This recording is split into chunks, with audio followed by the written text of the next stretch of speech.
Hello friends, मैं doctor Ritu Saini.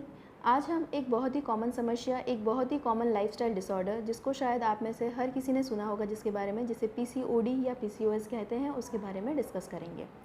तो हम देखते हैं कि ओपीडी में हर दूसरी से तीसरी पेशेंट आके उनकी ये कंप्लेंट्स होती है कि मैम मेरे चेहरे पे छोटी छोटी फुंसियाँ, एक्ने, मुहासे होने लग गए हैं, चेहरे पे अनचाहे बाल आ रहे हैं, हिर्सुटिज्म जिसे कहते हैं वो प्रॉब्लम हो रहा हो, या फिर उनकी आवाज़ में भारीपन हो रहा हो, या फिर जो मैरिड है उन्हें ये टेंशन रहती है कि मेरा जो मासिक धर्म है वो अनियमित रूप से आ रहा है, तो क्या इसकी वजह से आगे जाके मुझे माँ बनने में तकलीफ़ होगी। तो ये सब जो भी है, ये सब जो कंप्लेंट्स है, ये सब रिलेटेड है पीसीओडी या पीसीओएस से।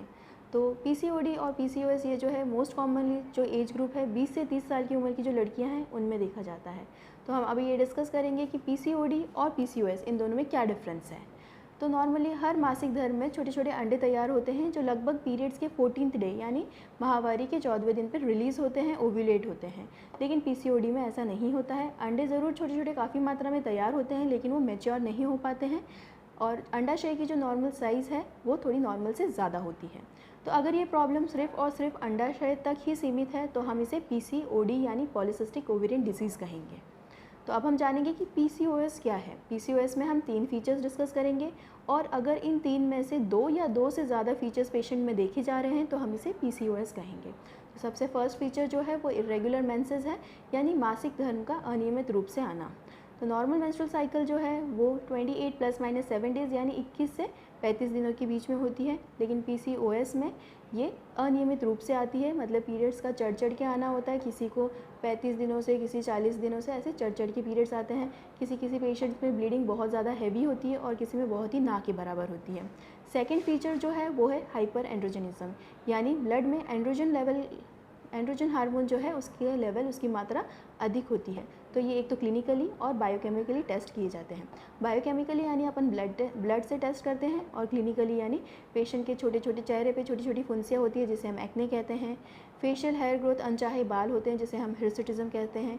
पेशेंट की आवाज़ में भारीपन होता है, बाल झड़ना शुरू हो जाते हैं, स्किन पे जो है हाइपर पिगमेंटेशन होता है, यानी स्किन पे दाग स्किन होने लग जाती है।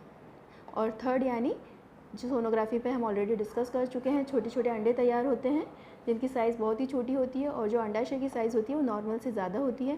जो छोटे छोटे अंडे तैयार होते हैं सोनोग्राफी में उसे हम पर्ल नेक अपीयरेंस कहते हैं। तो इन 3 में से अगर 2 या 2 से ज़्यादा फीचर्स देखे जा रहे हैं तो हम इसे पीसीओएस यानी पॉलीसिस्टिक ओवेरियन सिंड्रोम कहेंगे।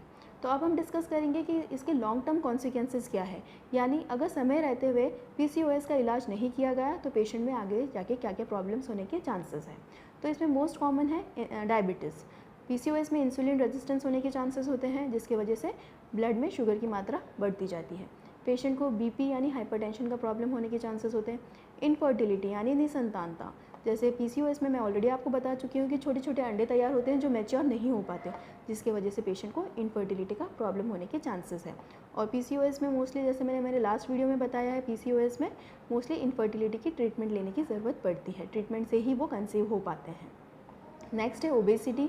ओबेसिटी बढ़ती जाती है, हार्मोनल इम्बैलेंस हो जाते हैं, थायराइड इश्यूज़ हो जाते हैं, प्रोलैक्टिन इश्यूज़ हो जाते हैं, ये सब हार्मोन इम्बैलेंस होने के चांसेस हैं।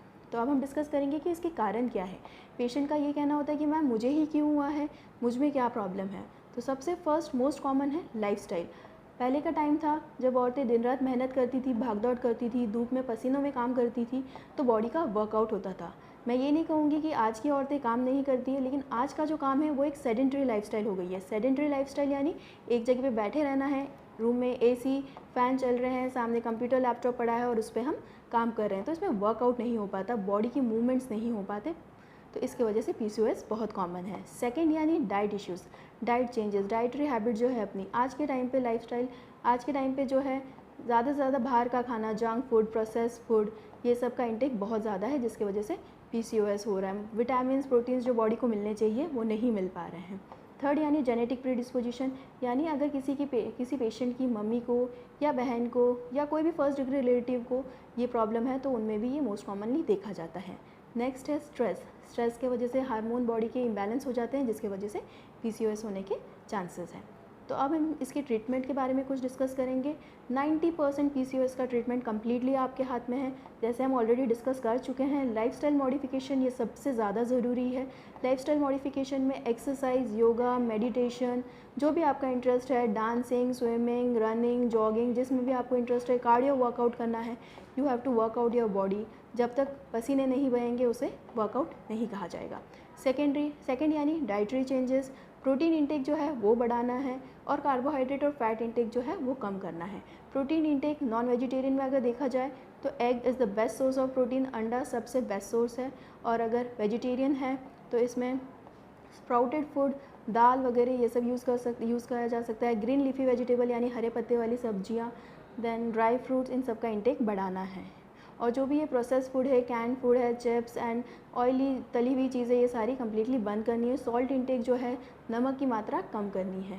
कैफ़ीन जो है, कैफ़ीन जैसे चाय, कॉफ़ी, चॉकलेट्स में ज़्यादा मात्रा में होता है, इसका कम्प्लीट को बंद करना है। नेक्स्ट जो है स्ट्रेस बिल्कुल नहीं लेना है।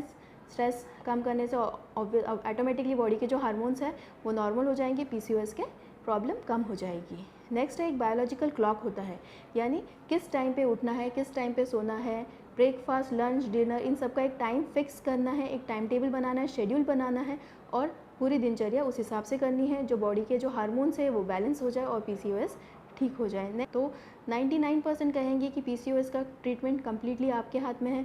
जिनको इन सब से अगर इम्प्रूवमेंट नहीं आ रहा है तो उन्हें OC पिल्स यानी oral contraceptive pills 3 to 6 cycles, या फिर अगर किसी का शुगर कंट्रोल नहीं हो पा रहा है तो उसे मेटफॉर्मिन ड्रग ऑफ चॉइस है, ये सब यूज़ करके ट्रीटमेंट किया जा सकता है। लास्ट एक पेशेंट का ये कहना होता है कि मैम क्या ये क्यूरेबल है, क्या हम ठीक हो जाएंगे या हमें ज़िंदगी भर PCOS के साथ जीना होगा? तो ऐसा बिल्कुल भी नहीं है। PCOS एक कम्प्लीटली क्यूरेबल डिजीज़ है और इसको क्योर करना कम्प्लीटली आपके हाथ में है। Thank you.